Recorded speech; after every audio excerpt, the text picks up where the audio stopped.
وحده لا شريك له. Assalamualaikum warahmatullahi wabarakatuh. Alhamdulillah rabbil alamin. Wassalatu wassalamu ala rasulillahil karim, nabiyyina wa sayyidina Muhammadin wa ala alihi wa sahbihi ajma'in, wa ba'd.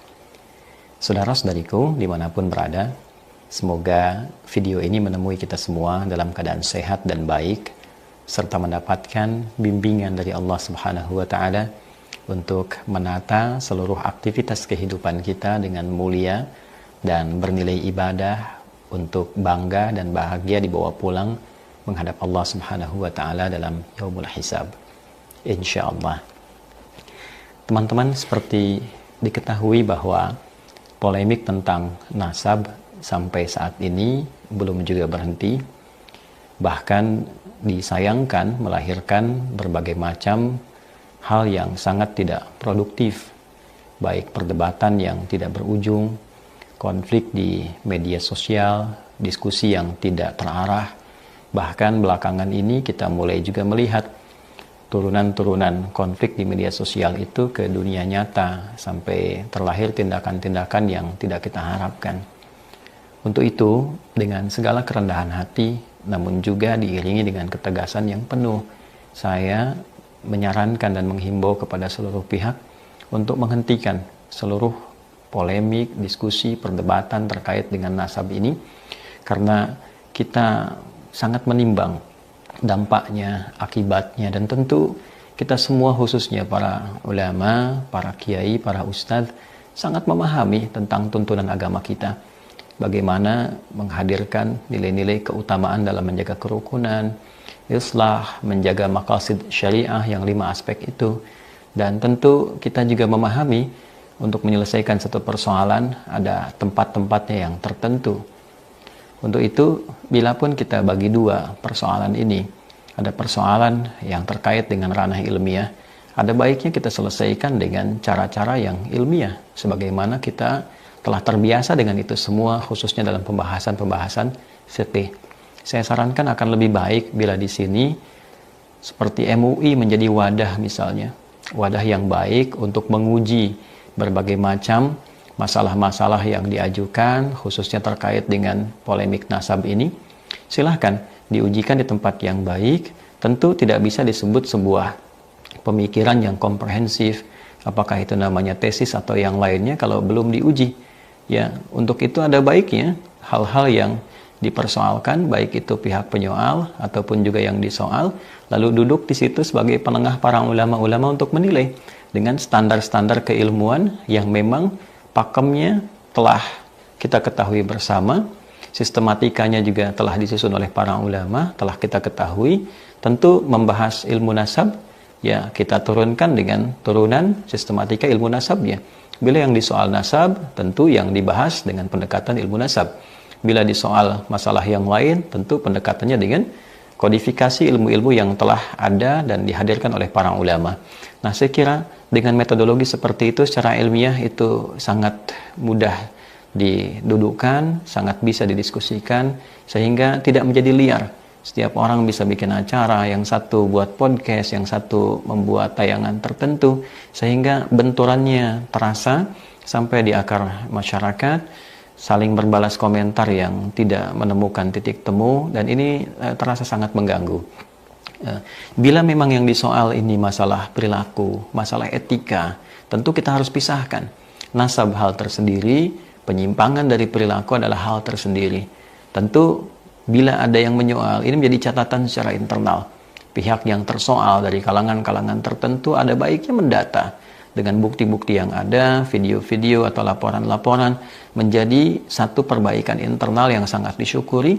Lantas kemudian dilakukan semacam perbaikan-perbaikan secara internal, memberi pengingat, ya, meluruskan berbagai hal yang disampaikan dengan bukti-bukti yang nyata bahwa itu adalah sebuah pelanggaran atau sebuah penyimpangan, dan ditampilkan narasi-narasi yang baik, ya, dari sisi internal itu, sehingga memberikan keteduhan. Jika penyimpangan itu merupakan tindakan penyimpangan hukum, ya kita memiliki skema hukum tertentu yang berlaku di Negara Kesatuan Republik Indonesia. Jadi saya kira kita pisahkan antara soalan dalam tanda petik ilmiah atau argumentasi tertentu, ya, sehingga bisa menjadi argumen tidak menjadi sentimen. Ini problem utamanya. Kemudian yang kedua, masalah perilaku kita pisahkan. Jadi jangan karena persoalan perilakunya lalu yang ingin dihancurkan misalnya nasabnya, na'udzubillah min dzalik. Ini kan persoalan. Ya, kalaupun ini menjadi satu bahan kajian, maka tempatkan di ranah ilmiah dengan cara yang benar. Yang kita khawatirkan adalah dua hal. Yang pertama, ini bagi masyarakat awam juga perlu diketahui. Dalam pandangan Islam, nasab ini persoalan yang sangat sensitif. Mau kita melakukan pendekatan dengan hadis riwayat Al-Bukhari dan Muslim yang tersambung pada sahabat Abu Dzar Al-Ghifari, saking sensitifnya Nabi memberikan pengingat. Jika nasab yang benar itu kemudian sengaja diputus, maka resikonya adalah kufur. Ma min rajulin idda'a, tidaklah seorang lelaki mengaku li ghairi abihi, kepada menasabkan sesuatu kepada yang bukan dari bapaknya, jalur nasabnya, fahuwa kufrun, maka dihukumi dengan kufur. Ya, jadi kalau ada seseorang yang dengan pandangan tertentu mencoba memutus nasab seseorang yang sudah valid, tercatat, terbukti, dan ternyata nasab itu benar, kemudian mencoba untuk diputus, maka resikonya kufur. Ini kan masalah. Nah, kemudian juga dalam hal yang sama, ketika ada seseorang menisbatkan yang bukan kepada nasabnya, maka faliyatabawa maq'adahu minan nar.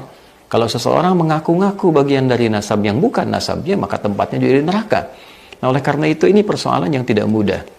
Ya, jadi jangan ditarik ke ranah kalangan masyarakat awam. Selesaikan di ranah ilmiah, ada pengujinya, ada hakimnya, ada bukti-buktinya, ada sistematikanya, sehingga tidak nanti banyak orang terjebak pada satu masalah yang ini jadi problem kemudian hari saat kembali kepada Allah Subhanahu wa taala.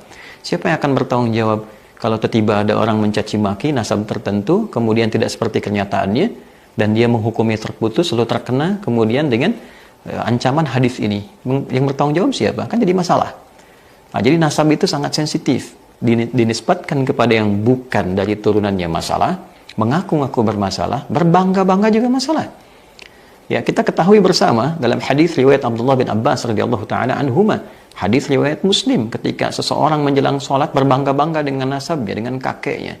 Ya, satu mengatakan kakeknya ini, satu mengatakan kakeknya ini, maka Nabi merespon dalam doa tidak itu. Ya, sami Allah liman hamida rabbana walaikal hamd, sampai ke ujungnya, wala yanfa'u dzal jaddi minkal jadd. Ya, tidak ada yang lebih unggul, kakeknya si fulan atau kakeknya si fulan.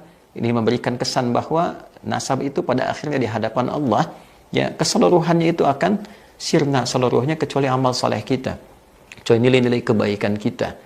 Ya, nah inilah poin-poin yang barangkali penting menjadi catatan.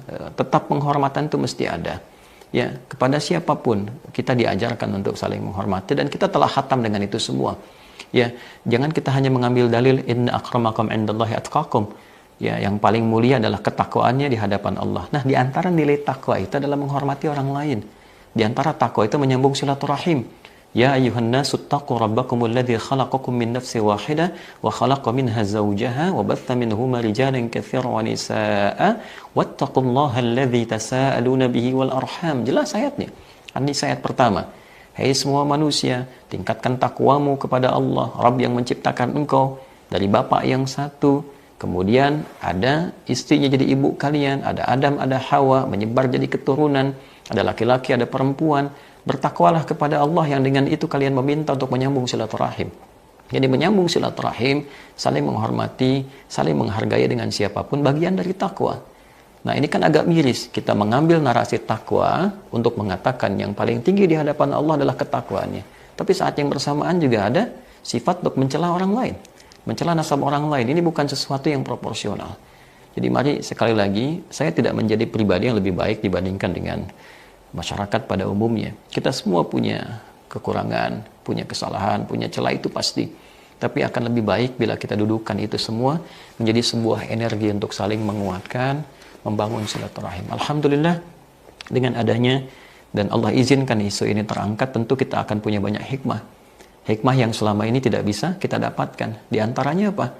Hubungan silaturahim antara habaib dengan generasi yang wali